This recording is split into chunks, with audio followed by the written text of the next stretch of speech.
Hello students. In previous class I was discussing USB, that is a universal serial bus. In that I have discussed about USB, then USB speed up operation, three different speed up operations, that is low speed, full speed and high speed. And also I have discussed about some of the important key objectives of USB, that is port limitations, then device characteristics and plug and play concept I have discussed in detail.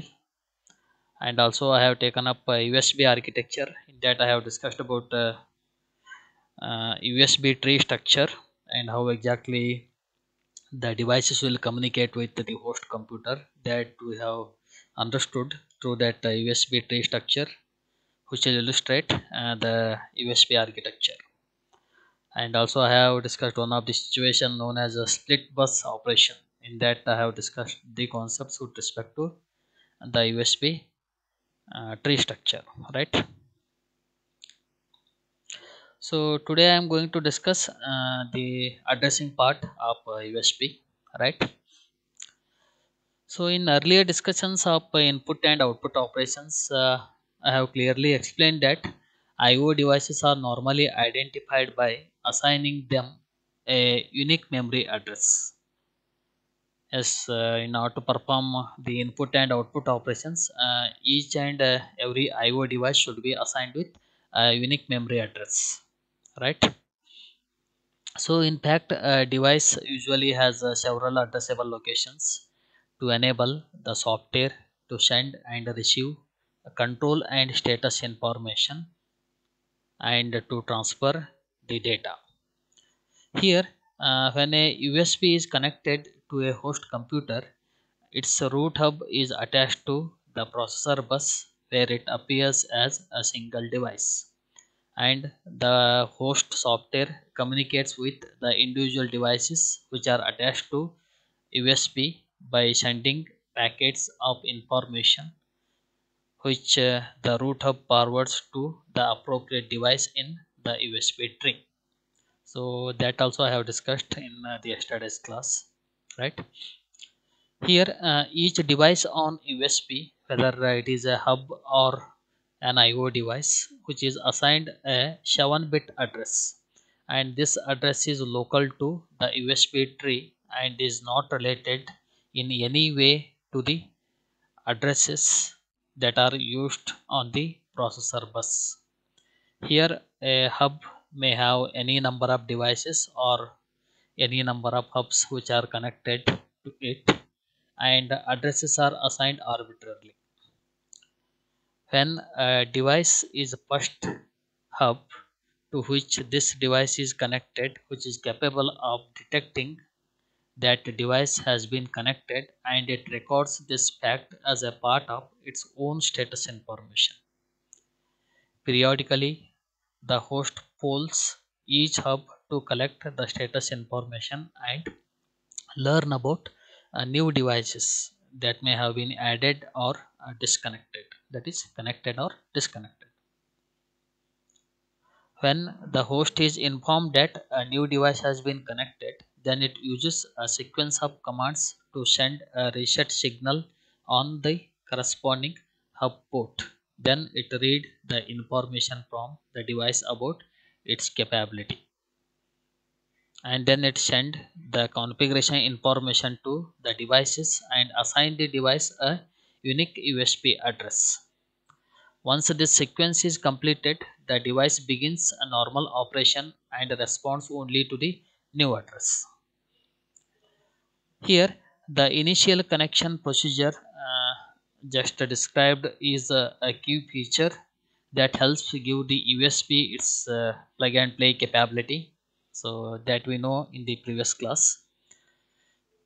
Here, the host software is in complete control of the procedure, that is USB procedure, and it is able to sense that a device has been connected to read the information about the device, which is typically stored in a small read only memory in the device hardware, and then to send commands that will configure the device by enabling or disabling certain features or capabilities, and finally to assign a unique USB address to the device. The only action required from the user is to plug the device into a hub port and to turn on its power switch. Then it will automatically assign the address. Here, when a device is powered off, then a similar procedure is followed. The corresponding hub reports its back to the USB system software that which in turn updates it tablets. Uh, tables means it's databases or memory, you can say. So it will update the table. It means that when a device is powered up, a similar procedure is followed. Means the USB procedure is followed. Then the corresponding hub reports the fact, that is this disconnected fact to the USB system software, which in turn updates its tables. Here, of course, if the device that has been disconnected is itself a hub, then all the devices disconnected to the hub must be recorded as the disconnected. Here, the USB software must maintain a complete picture of the bus topology and the connected devices at all the times. Then the locations in the device to or from which the data transfer can take place, such as status control and data registers. So they are usually known as endpoints here. So they are identified by a 4-bit number. Means every endpoint is identified by a 4-bit number. Actually, each 4-bit value identifies a pair of endpoints, one for the input and one for the output. Thus, a device may have up to 16 input-output pair of endpoints. And a USB pipe, which is a bidirectional data transfer channel, is connected to one such pair. The pipe which is connected to the endpoints, it numbers as a 0, or number 0 exists all the time, including immediately after a device is powered on or reset. This is the control pipe that the USB software uses in power on procedure, right? So as a part of that procedure, other pipes, means other than the USB pipes that are using the other endpoint base, they must be established depending upon the needs and the complexity of the device. Here, the 4-bit endpoint number is by a part of the addressing information which is sent by the host as well as the root hub, you can say, right? So this is all about the USB addressing. So next important concept is the USB protocols. Here, all the information that are transferred over USB is organized in terms of a packets, where a packet consists of one or more bytes of information. And there are many different types of packets that perform a variety of control functions. So we'll illustrate this operation of USB by giving some examples of the key packet types. So in the next section, we are going to see some of the packet formats or key packet types of USB. Right here, the information which is transferred on the USB, it can be divided into two broad categories. One is control and other one is data. That is control information as well as the data information. So the information which is transferred over the USB, it is broadly divided into a control information and data information. Here, the control packets perform the task like addressing a device to initiate the data transfer, then acknowledging that the data have been received correctly, or indicating an error. So these are all the tasks performed by the control packets. Whereas the data packets will carry the information that is delivered to the device. Means you can say that data packets are meant for carrying the information to the devices. For example, input and output data that are transferred inside the data packets. So data packets are meant for the transfer of information.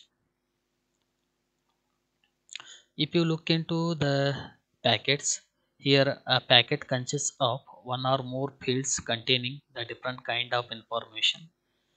The first field of any packet is called as a packet identifier. In short, it is known as PID. PID is nothing but packet identifier.